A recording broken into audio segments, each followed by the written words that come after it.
¿cuánto costaría la marcha que el día de ayer sirvió para medir fuerzas? El punch, dicen por ahí los conocedores, y donde se pudo ver que el único capaz de movilizar más de 1 millón de personas, ahora sí, curiosamente, los números fueron más o menos realistas, quizás un poco exagerados, pero pues sí, por el orden del 1 millón de personas congregadas en el Zócalo capitalino y a lo largo y ancho de lo que fue Paseo de la Reforma, y esta gran concentración que respalda la otra mitad de los mexicanos que están a favor de lo que viene haciendo el presidente de la República, Andrés Manuel López Obrador.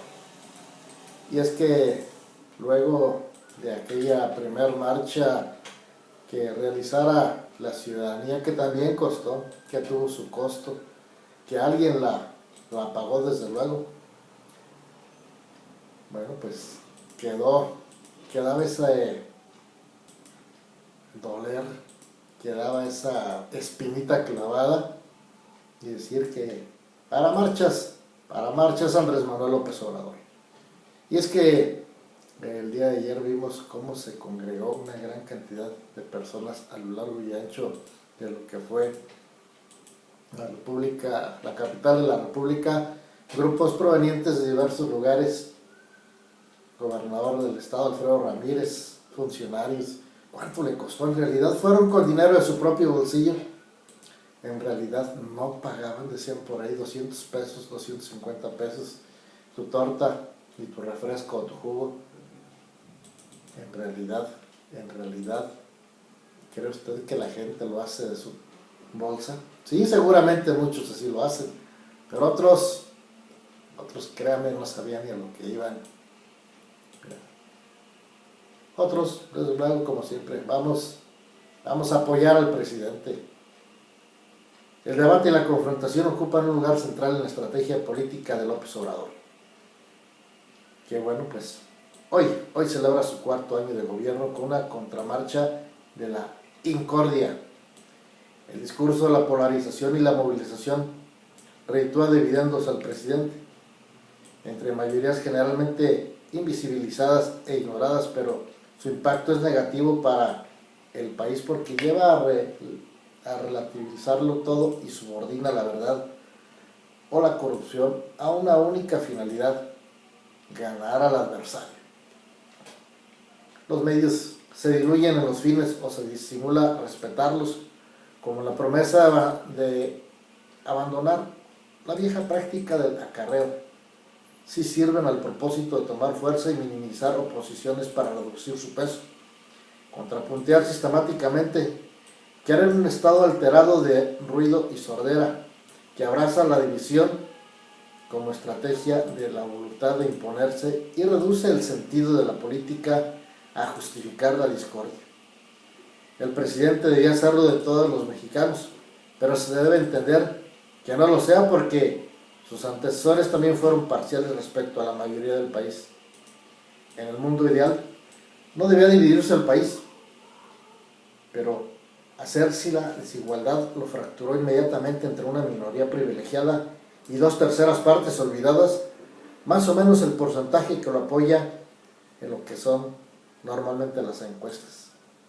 Y es que si tomamos en cuenta precisamente el discurso de odio y revanchismo, normalmente hemos visto ese México dividido, el México de dos bandos, el México de la oposición y el México del gobierno. En esa oposición que logra finalmente, luego de tantos y tantos errores que realizara los diversos gobiernos priistas y panistas, cristalizar finalmente la llegada de la izquierda mexicana que hoy seguramente hará hasta lo imposible porque les ha arrebatado el poder que tanto trabajo les costó. Júrelo que así será y que en el 2024 tendremos nuevamente la izquierda mexicana. No lo sé, 6 años después, pero la oposición se fracturó, la oposición se dividió, la oposición le faltó promover un verdadero hombre visionario que hiciera precisamente el contrapeso a quien hoy gobierna. Así hoy las cosas. En esta lógica, hasta la corrupción puede justificar. Se trata de alguien que en mi apoyo desprecie la verdad, si no sirve a mi argumento.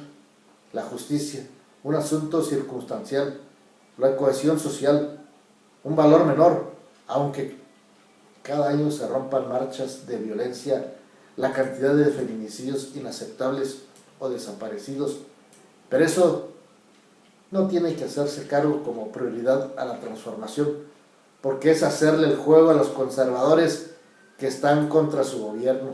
Es decir, todo lo que sale mal y que se critica es porque alguien está atentando contra el gobierno, contra esa democracia, contra la cuarta transformación, y que lejos de haber reducido ese pleito entre los unos y los otros, de llamar a una reconciliación nacional, cada vez vemos un país más dividido.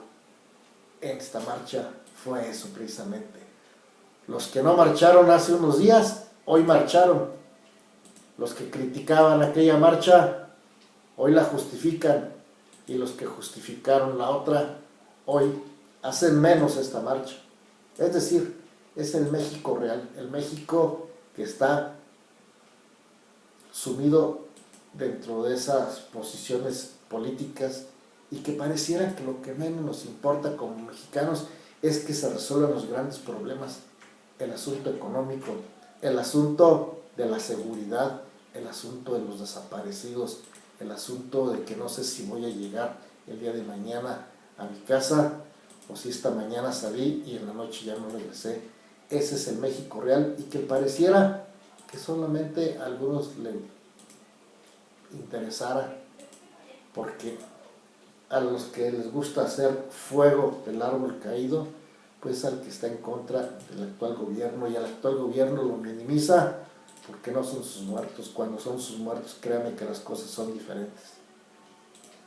La marcha que encabezó el de ayer el presidente de la Incordia por responder a la manifestación contra su reforma electoral es eso, una expresión de esa tensión de fuerzas opuestas, quizá una de las últimas de su larga trayectoria como opositor, pero esta vez desde el poder, bajo un mismo denominador: entender la política como un asunto de fuerza, en que resolver conflictos ocupan un segundo plano, y donde las razones se miden por movilizados en la calle o en las encuestas, el espacio donde se crea el poder y donde debatir para reducir a sus adversarios y evitar que los poderosos se le impongan.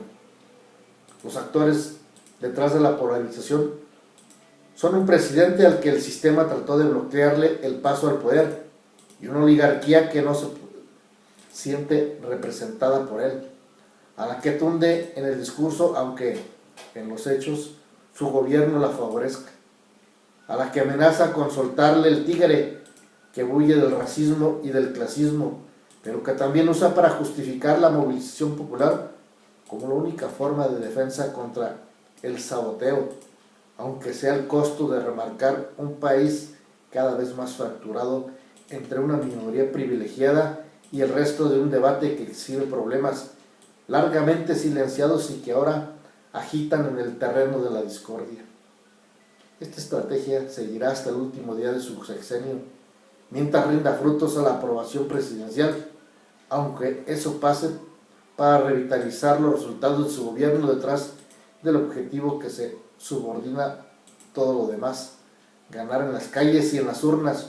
Uno de los mayores peligros de este juego es que ofrece pautas a grupos de poder fáctico para avanzar sus negocios sin importar que sea dentro o fuera de la legalidad, mientras logren su propósito. Así prospera el crimen organizado y también la corrupción que la cuarta transformación ofrecía desterrar. Así es hoy el México real, y el México que va a seguir por los próximos 6 años, como le digo a usted, 8 años, faltan 2 de este y 6 del que viene. Una oposición que ha sido incapaz de responder precisamente a ese hartazgo de la otra mitad de la población en contra de ese revanchismo político. y donde quizás ese ha sido el peor pecado, buscar un líder demasiado tarde, y que seguramente en el pecado van a pagar la penitencia. Viene tiempos difíciles, porque viene seguramente la no aprobación en esta semana de esa reforma electoral que fue la pauta a seguir y desviar la atención de los grandes temas. Vendrán después los debates en torno a las leyes secundarias, porque a como dé lugar se va a hacer la voluntad presidencial, y a como dé lugar se va a buscar que el resultado en la próxima elección le sea favorable. Aquí no va a importar tanto el vulnerar la ley como dicen unos. Ya veremos. Todavía la Corte y los tribunales electorales seguramente tendrán en este caso la última palabra.